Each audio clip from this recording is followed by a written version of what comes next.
जब जब इस सृष्टि की रचना के संदर्भ में बात होती है और जिन्होंने सृष्टि की रचना के संदर्भ में सोचा, चिंतन किया, मनन किया, अपने चिंतन में ठहरे और उसके परिणाम निकाले, फिर भी न जाने क्यों सृष्टि की रचना रहस्यमयी सी है। विज्ञान भी बहुत फलक नहीं दे पाया, कुछ चीजों की खोज हो गई। जो पुराने मनीषियों ने या जिन्होंने ज्ञान को उपलब्ध कर लिया था, ज्ञान को उपलब्ध हो गए थे, उन्होंने भी इस सृष्टि के बारे में बहुत बात कही और कभी कभी ऐसा लगा कि शायद ये बात अंतिम है। सृष्टि की रचना का उद्घोष केवल इतना ही हो सकता है जो मेरे ऋषि ने कर दिया, मनीषी ने कर दिया या वेद ने कर दिया। उन्होंने निर्धारण किया कुछ कि सूर्य देवता है, चंद्र देवता है, इंद्र देवता है, इनकी कृपा है, परमात्मा है जिसने सृष्टि बनाई है। लेकिन ये सारी बातें बेकार साबित हो गई। आते आते वैज्ञानिकों ने कहा कि सृष्टि किसी ने नहीं बनाई, सृष्टि स्वयं निर्मित है, स्वयं के द्वारा स्वयं का प्रतिफलन है।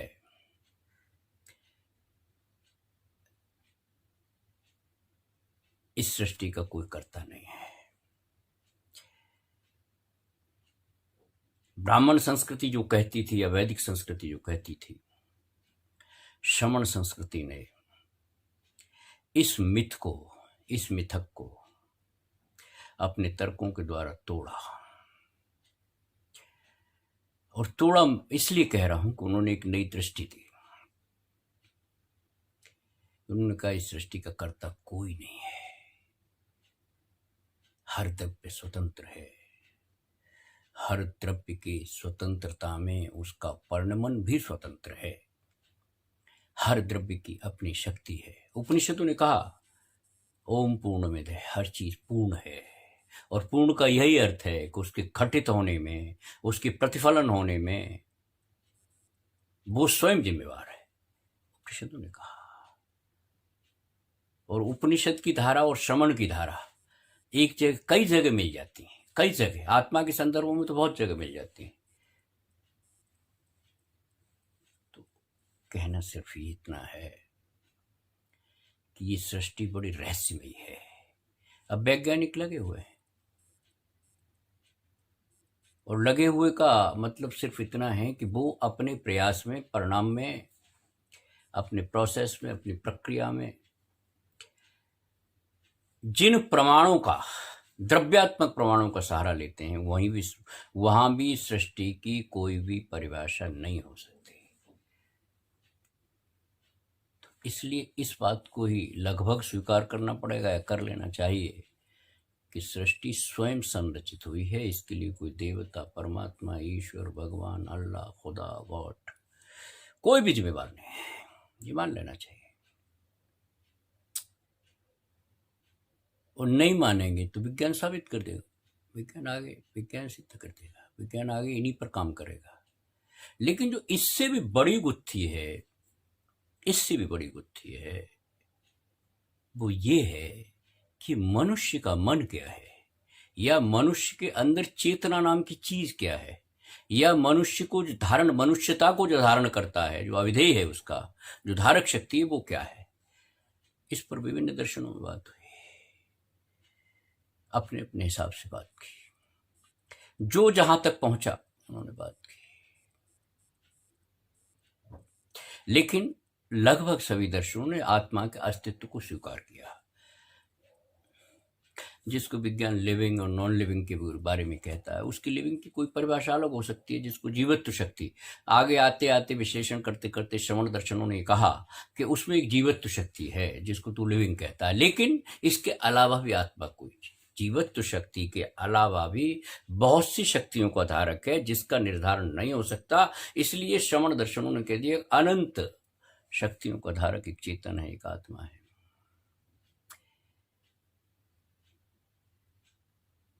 और ये खोज बहुत आवश्यक है। अभी हम मन पे भी नहीं पहुंचे।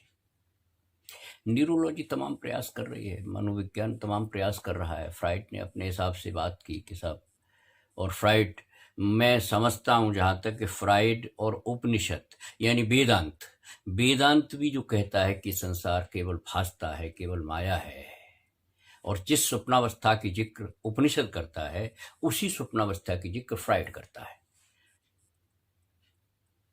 लेकिन उसका जागरण सांसारिक है, उसकी निद्रा जो सांसारिक है। लेकिन उपनिषद की भाषा में या दर्शन की भाषा में जागना कुछ और है। जागना है कि तू जिस केंद्र पर टिका हुआ है उसको जान, और उसे दर्शन की भाषा में सेल्फ कह सकते हैं, आत्मा कह सकते हैं, सोल कह सकते हैं। बल्कि सोल से भी बढ़िया शब्द अगर अंग्रेजी में तो सेल्फ है। और वो सेल्फ जानने की जो प्रक्रिया है वही जानना है, वही जानना है। विवेकानंद जी कहते थे कि भाई अगर मनुष्य ने सृष्टि को जान लिया तो अपने को जान लिया, या अपने को जान लिया। बहुत अच्छी बात कही उन्होंने कि अगर अपने को जान लिया तो सृष्टि को जान लिया। और केवल ज्ञान भी, जो जैन दर्शन का केवल ज्ञान है, वो भी वहीं ठहरता है।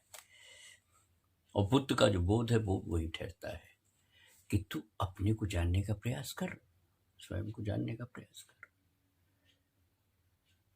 लेकिन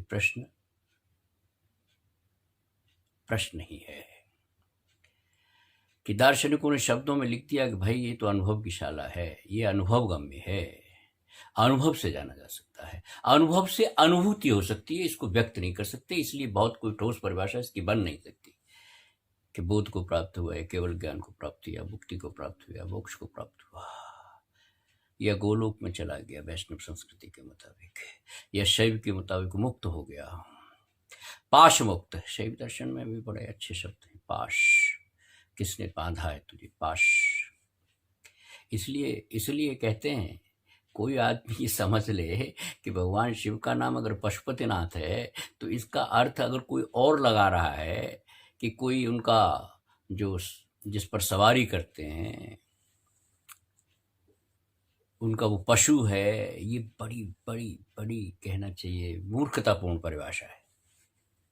उनको पशुपति सिर्फ इसलिए किया गया है कि उन्होंने पाशों से मुक्त हैं, वो पाशों के पति हो गए, यानी पाशों को उन्होंने हटा दिया, पाश उनके दास हैं, यूं समझ लीजिए, इसलिए पशुपति कहते हैं। लेकिन दर्शनों की अलग अलग जो कम जानकार लोग थे या कम और अज्ञान में उनका पूरा इस तरह से अपने ज्ञान को प्रकट नहीं, उन्होंने पशुपतिनाथ कह दिया, पाश कह दिया। तो खैर, विभिन्न दर्शनों ने विभिन्न बात की, और शंकराचार्य तक आते आते, मैं वैदिक संस्कृति की बात कर रहा हूं, शंकराचार्य तक आते आते वो जो यज्ञों की, पौरोहित्य की और ब्राह्मण की तमाम गतिविधियों का जो केंद्र बना हुआ था धर्म के नाम पर, वो वेदांत तक आते आते वो श्रमण संस्कृति में मिल गया। जिस श्रमण संस्कृति ने ये उद्घोषणा की थी कि देयर इज नो गॉड, कोई क्रिएटर नहीं है, कोई कुछ नहीं है, इस सृष्टि की संरचना स्वयं रचित है, सेल्फ है, और वेदांत ने भी उसको स्वीकार कर लिया। परिभाषाएं अलग अलग हो सकती हैं, क्योंकि शंकराचार्य का कुछ ऐसा था कि वो ब्राह्मण संस्कृति को बचाने आए थे, कोई बात नहीं, ये वैदिक संस्कृति को बचाने थे। संस्कृति तो इसी मुल्क की थी, बचाना और बिगाड़ना कुछ खास बात नहीं है, वो हमेशा जिंदा रहती है। लेकिन जो भी संकल्प रहा होगा, तो मैं ये कहता हूं कि आत्मा के बारे में अभी भी रहस्य बने हुए हैं। वे जैन दर्शन में एक सबसे बड़ा ग्रंथ है और वो मान्य ग्रंथ है, मान्य है, गजब का ग्रंथ है समयसार। उसमें भी कई गाथाओं में ये बात आती है कि राग द्वेष का कर्ता आत्मा है या नहीं है। कुछ कुछ गाथाओं में कह दिया कि राग द्वेष का कर्ता आत्मा ही है, और कुछ गाथाओं में कहा कि राग द्वेष का कर्ता आत्मा हो ही नहीं सकता, वगैरह वगैरह। मेरी तो उलझन है ही अभी कि राग द्वेष का कर्ता कौन है। क्या आत्मा से भी इतर कोई चीज है? क्या जीवत्व और आत्मा यानी जीव और आत्मा क्या अलग अलग हैं? रहस्य है। लेकिन एक बात कहनी अवश्य है कि जो शोध का विषय हो सकता है या जो तेरी ज्ञान का विषय हो सकता है, वो केवल और केवल एक ही विषय हो सकता है, और वो है तू सेल्फ, आत्मा। और तमाम जितने भी मनीषी चिंतक हैं वो कहते हैं कि अगर इसको जान लेगा तो फिर तुझे सृष्टि वृष्टि ये जो कुछ भी तू जिज्ञासा के नाम पर करता है, जिज्ञासा भी तो एक दोष है। अगर जिज्ञासा प्रॉपर ना हो, जिज्ञासा सम्यक ना हो, यूं कहना चाहिए, सम्यक दर्शन इसीलिए कहा है, वो ना हो तो जिज्ञासा भी करते रहिए। जिज्ञासा सुबह से शाम तक जिज्ञासा ही तुम्हें, हाय ये कैसे हुआ, वो कैसे हुआ, ये कैसे हो सकता है, वो कैसे हो सकता है, तमाम जिज्ञासाएं तो हैं। जीवन से लेकर तक मृत्यु तक जिज्ञासा ही है। जीवन कहाँ से पनपता है और मृत्यु क्यों होती है, कौन ले जाता है। विभिन्न कल्पनाएं की कि कोई यमराज नाम का है तो यमराज ले जाता है, कोई कुछ कहता है, कोई कहता है नहीं आत्मा भटकती है, कोई कहता है भूत है, कोई व्यंतर है, वगैरह वगैरह वगैरह। लेकिन जो ज्यादातर कहते हैं या ज्यादातर जो प्रचलित है वो कुछ जानते नहीं है। अपनी अपनी कल्पनाएं परिकल्पनाएं भय के वश होके कर ली, या इसलिए कि मैं ज्ञान का जो अहम होता है, क्षुद्र ज्ञान का जो अहम होता है उसके वश कर ली, लेकिन रहस्य तक नहीं पहुंच पाए। लेकिन हमारा जो केंद्र बिंदु है वो केवल आत्मा है, और उसको जान लेने के बाद शब्द है श्रमण संस्कृति का, केवल ज्ञान बस, और उसके अलावा कुछ नहीं है। वो कहते हैं अगर केवल ज्ञान हो गया तो तीनों लोगों को जान लिया। जान लिया का मतलब ये नहीं है जो समझ रहे हैं आप। जान लिया का मतलब ये नहीं है कि हर गेय की डेफिनेशन वो करेगा, लेकिन इतना जरूर है कि शीशे की तरह जब भी किसी गेय के बारे में कोई प्रश्न आएगा तो वो शीशे की तरह प्रकट हो जाएगा। ज्ञान की ये ताकत है, ज्ञान की ये शक्ति है। इसलिए हर जैन श्रावक को जो किंचित भी देवशास्त्र गुरु के चरणों में बैठता है उसको समझ लेना चाहिए कि जानने की विषय केवल आत्मा है, केवल आत्मा है।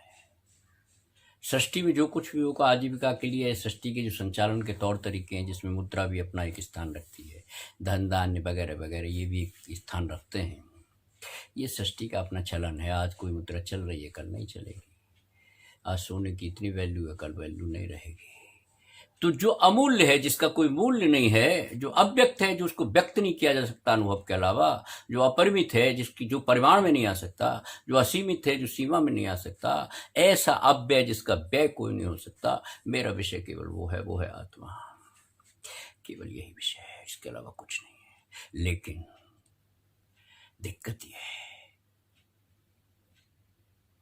मेरे सामने भी दिक्कत है, जाने तो कैसे जाने।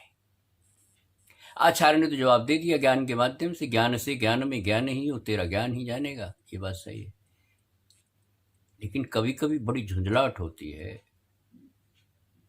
इसके दो ही अर्थ हैं कि या तो ज्ञान पर आवरण इतना है कि ज्ञान पूरी तरह प्रकट नहीं है, इसलिए नहीं जान पाता, और फिर कभी कभी संशय की बात ये जान के करेगा भी क्या। आत्मा के बारे में अगर जान भी लेगा तू तो क्या करेगा। श्रुत ज्ञान के माध्यम से वो जानते हैं,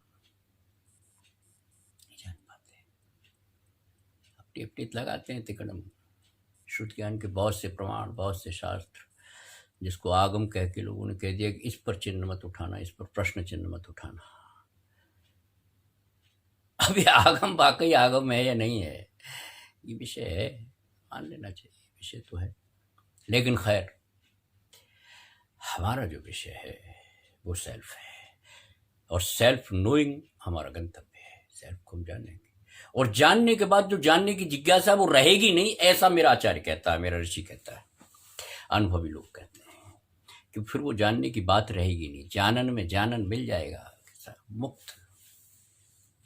और एक बात तो तय है कि संसार की दशा देखी भी नहीं जाती।